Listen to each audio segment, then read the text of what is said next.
मैं दिल्ली से आप लोगों का शुक्रिया अदा करने के लिए आया हूं। जो काम आप लोगों ने किया है वो कोई काम छोटा नहीं है, ऐतिहासिक काम कर दिया आप लोगों ने। ये आज आप लोग पता नहीं समझ पा रहे हैं कि नहीं पा रहे, लेकिन आने वाले 10 साल के अंदर आप लोगों को पता चलेगा कि जम्मू कश्मीर की हालत बदलने का, जम्मू कश्मीर का इतिहास बदलने का आप लोगों ने बहुत बड़ा काम कर दिया है। महराज मलिक को आप लोगों ने भारी समर्थन देके जो जिताया, उसका शुक्रिया अदा करने के लिए आया हूं। आम आदमी पार्टी के ऊपर आप लोगों ने भरोसा किया, इसका शुक्रिया अदा करने के लिए आया हूं। और एक तरह से आप लोगों ने डोडा में, जम्मू कश्मीर में आम आदमी पार्टी का बीज बोया है। मैं तो ये कहूंगा आम आदमी पार्टी का बीज नहीं बोया है, एक नई किस्म की राजनीति का बीज बोया है। आम आदमी पार्टी कोई पार्टी नहीं है, आम आदमी पार्टी एक सोच का नाम है, एक नई किस्म की राजनीति का नाम है। किसी को आम आदमी पार्टी से प्यार थोड़ी है, लेकिन आम आदमी पार्टी जो सोच है, आम आदमी पार्टी जो काम करती है, उसका बीज बोया है आप लोगों ने। आम आदमी पार्टी स्कूल बनाने का काम करती है, आम आदमी पार्टी अच्छे अस्पताल बनाने का काम करती है, आम आदमी पार्टी गरीबों के बच्चों को शिक्षा देने का काम करती है, आम आदमी पार्टी सरकारी स्कूल अच्छे बनाने का काम करती है, आम आदमी पार्टी अच्छी बिजली देने का काम करती है, फ्री बिजली देने का काम करती है। अभी तक आप लोगों ने भी 75 साल में सारी पार्टियां देखी, ये भी पार्टी देखी, ये भी पार्टी देखी, ये भी पार्टी देखी। कोई एक पार्टी बता दो, यहां तो बहुत बुजुर्ग हैं, मैं तो आप लोगों के सामने उम्र में भी और अनुभव में भी छोटा हूं।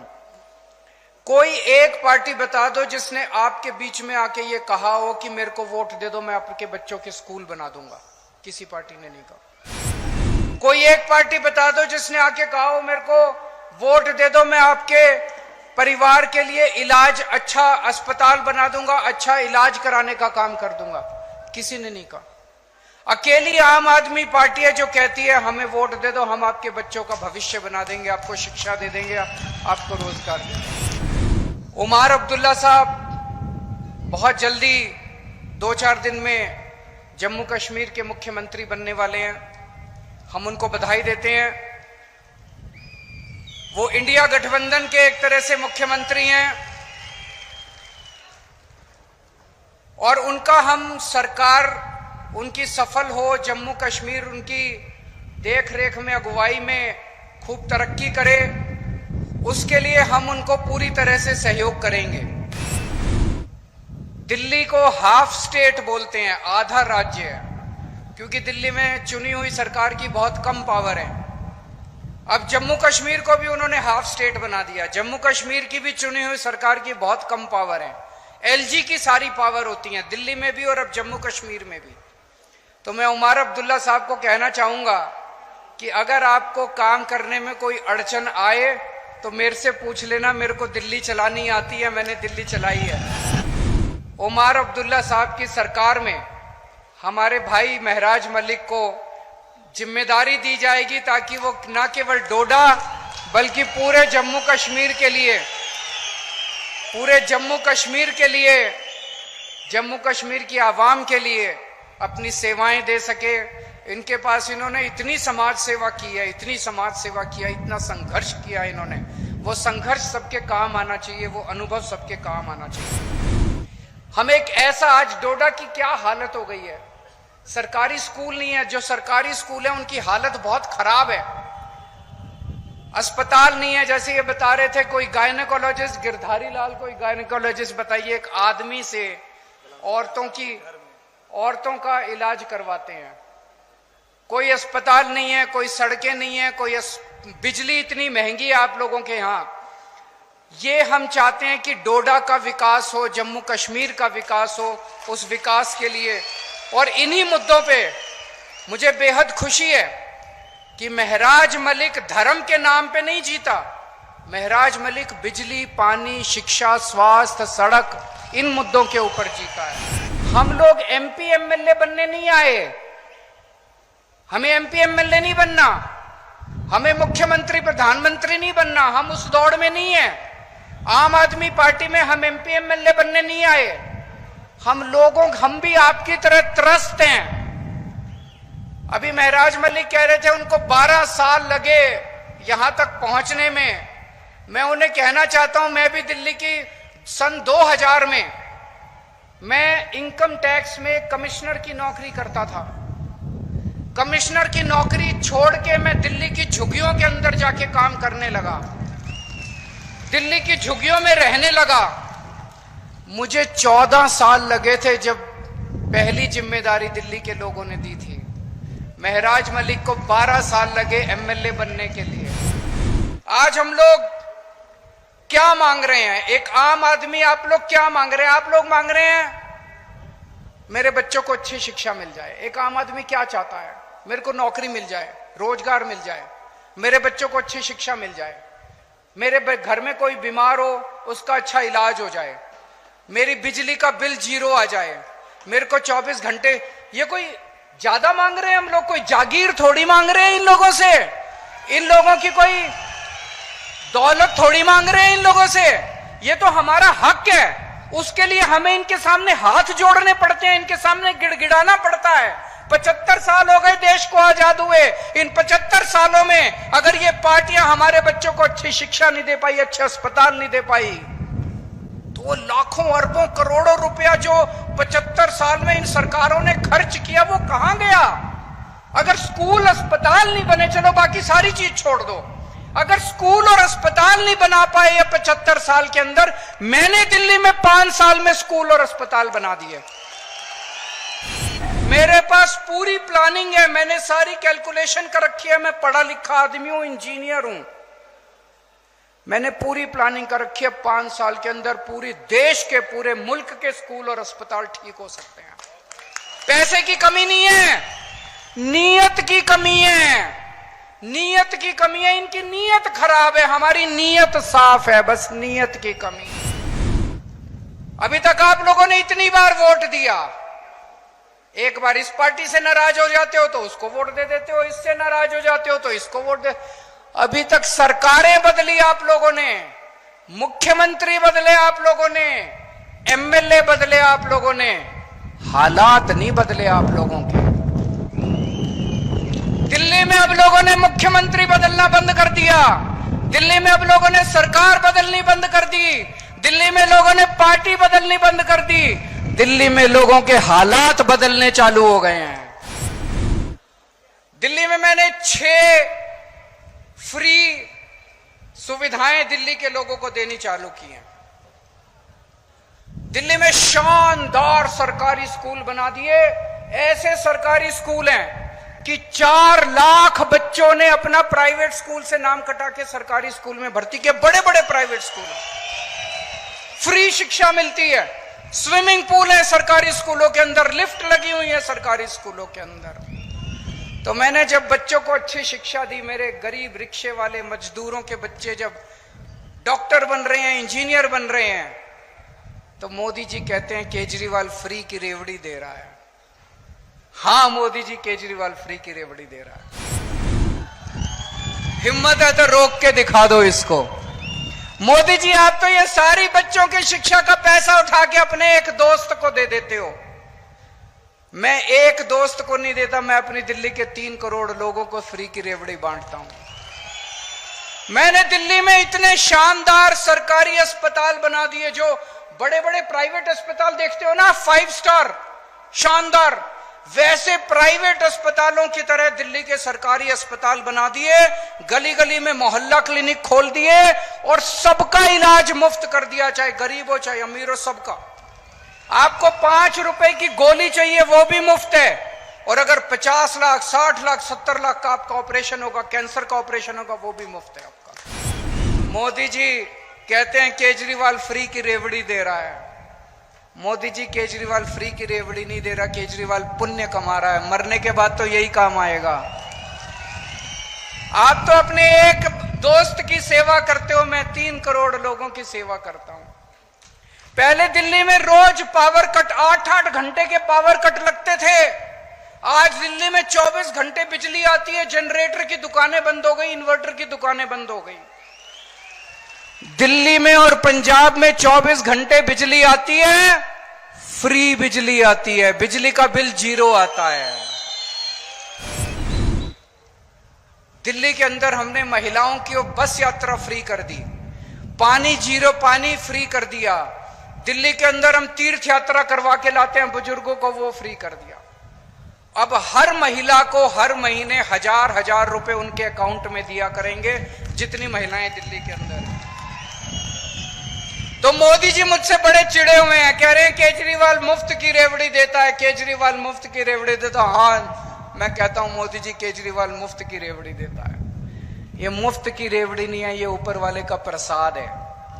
आपका पैसा है, आपके पैसे से आपको सुविधाएं दे रहे हैं।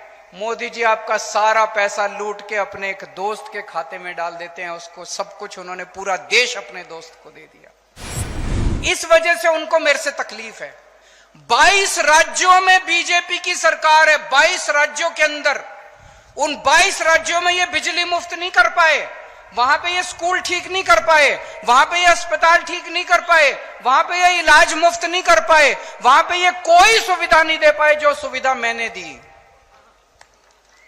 तो फिर इन्होंने क्या किया?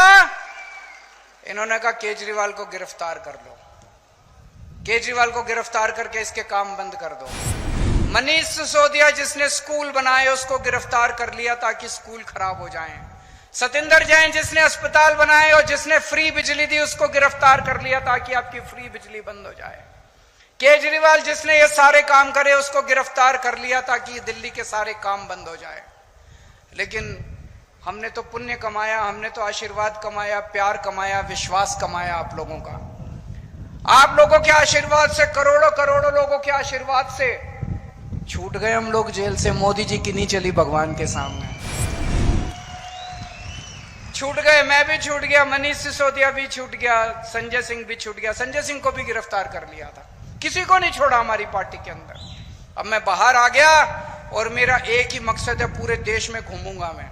और महराज मलिक जैसे, मैं चाहता हूं कि महराज मलिक जैसे युवा सामने आए जो सेवा कर रहे हैं, संघर्ष कर रहे हैं जनता की, राजनीति में आए और राजनीति के अंदर इस देश की जिम्मेदारी संभालें। हमें हुक्मरानों को जवाब देना है कि सरकार का मतलब भ्रष्टाचार और गुंडागर्दी नहीं है। सरकार का मतलब काम, सरकार का मतलब सेवा, सरकार का मतलब खिदमत, सरकार का मतलब जनता की जिंदगी में बदलाव, जनता की तरक्की। मैं महराज मलिक का जब संघर्ष देखता हूं तो इनके अंदर मुझे अरविंद केजरीवाल दिखाई देता है।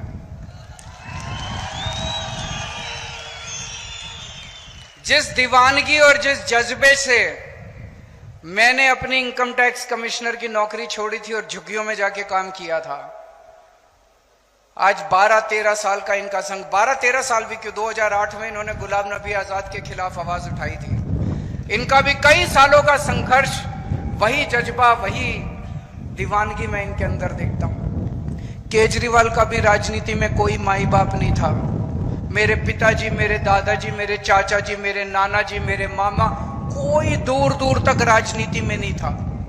इसका भी कोई दूर दूर तक राजनीति में नहीं है। मैं भी गरीब आदमी था और हूं।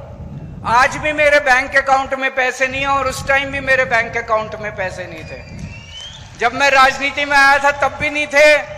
10 साल दिल्ली का मुख्यमंत्री रहा। अभी जब मैंने मुख्यमंत्री से इस्तीफा दिया, सीएम की कुर्सी खाली की, तो सीएम का बंगला भी खाली किया। दिल्ली में मेरे पास रहने को घर नहीं था।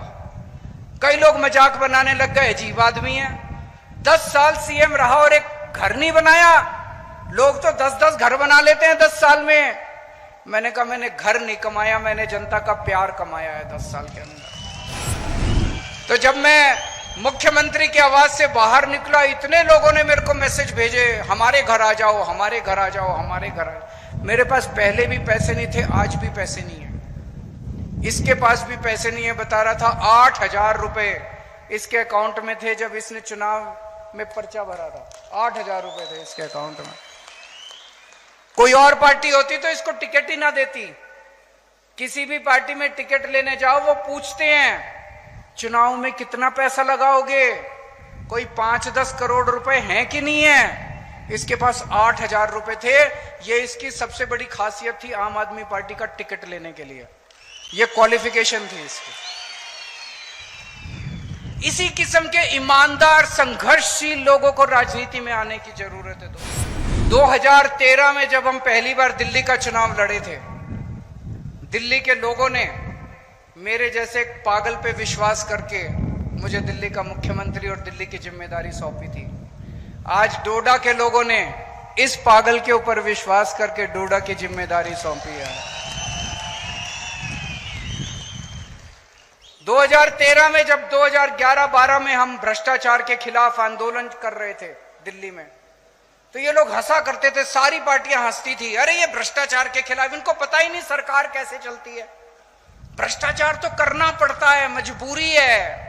अरे इनको पता ही नहीं चुनाव कैसे लड़ते हैं, इनको चुनाव लड़ने आते ही नहीं है, पैसा तो खर्चना पड़ता है चुनाव में, भ्रष्टाचार मजबूरी है। हमने ईमानदारी से चुनाव लड़के दिखाए, जीत के दिखाए, और सरकार भी 10 साल से ईमानदारी से हम लोगों ने चला के दिखाई। दोस्तों, 2 ही ताकतें हैं जनता के पास। एक है वोट की ताकत, जो बाबा साहब अंबेडकर ने दी। आप अपनी वोट से सरकार बदल सकते हैं, आप अपनी वोट से सरकार बना सकते हैं, सरकार पसंद नहीं आए तो अगली बार नई सरकार बना सकते हैं। और दूसरी ताकत है शिक्षा की ताकत। बाबा साहब अंबेडकर भी कहते थे शिक्षा की ताकत। उस शिक्षा की ताकत में सबसे बड़ी अड़चन है गरीबी। गरीब के पास पैसा नहीं है, और अगर आपके पास पैसा नहीं है तो आप अपने बच्चे को सरकारी स्कूल में भेजते हो, और सरकारी स्कूल में हालात बहुत खराब हैं। उस खाई को हम लोगों ने दिल्ली के अंदर भरा है। दिल्ली के अंदर चाहे आप गरीब हैं चाहे अमीर हैं, आपको अच्छी शिक्षा मिलती है। मनीष सिसोदिया जी का आपने नाम सुना होगा। मैं उनसे निवेदन करूंगा कि वो डोडा आएं, और जब ये जिम्मेदारी संभाल लें तो डोडा के स्कूलों को भी हमें शानदार बनाना है, सरकारी स्कूलों को। एक बात मैं मोदी जी को कहना चाहता हूं आज इस मंच से, हर चुनाव एक संदेश होता है। हर चुनाव नेताओं को एक संदेश देता है। जनता चुनाव में तो वोट डाल के आती है, चुनाव में तो अपना दिल का वो निकालती है, अपनी भावना व्यक्त करती है। 5 साल तक तो जनता कुछ कह नहीं सकती। इस चुनाव के अंदर मोदी जी ने कहा हमारी 400 पार सीट आएगी, 400 पार सीट आएगी। जनता ने 240 सीट पे उनको समेट दिया। इसका मतलब देश की जनता उनको क्या कह रही है? देश की जनता उनको संदेश दे रही है कि मोदी जी, जिस तरह से आप देश चला रहे हो ये हमें मंजूर नहीं है। आप अपनी हरकतों को बदलो, आप अपने तरीकों को बदलो, आप जनता का काम करना चालू करो। हम आपको एक मौका और दे रहे हैं। मौका तो दिया है, मौका तो दिया। 240 के बाद उनकी गठबंधन की सरकार बन गई, लेकिन जनता ने उनको कह दिया अगर नहीं बदला आपने तो अगली बार 140 पे समेट देंगे आप लोगों को।